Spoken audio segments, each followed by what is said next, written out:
Facebook மற்றும் Instagram நிறுவனங்களின் தாய் நிறுவனமான மெட்டா அடுத்த மாதத்திற்குள் சுமார் 8000 ஊழியர்களை பணி நீக்கம் செய்ய திட்டமிட்டுள்ளதாக தகவல்கள் வெளியாகியுள்ளனர். இது அந்த நிறுவனத்தின் மொத்த பணியாளர்களில் சுமார் 10% ஆகும்.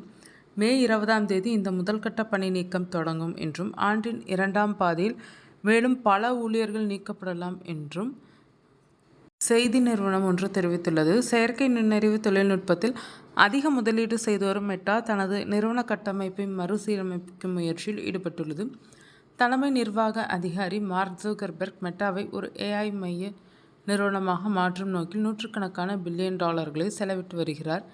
AI மூலம் வேலை பளுவை குறைத்து நிர்வாக அடுக்குகளை சுருக்குவதே இந்த ஆட்குறைப்பு நடவடிக்கையின் முக்கிய நோக்கமாக கூறப்படுகிறது. ஏற்கனவே அமேசான் மற்றும் பிளாக் போன்ற முன்னணி தொழில்நுட்ப நிறுவனங்கள் இதேபோல் ஆயிரக்கணக்கான ஊழியர்களை நீக்கியுள்ளனர்.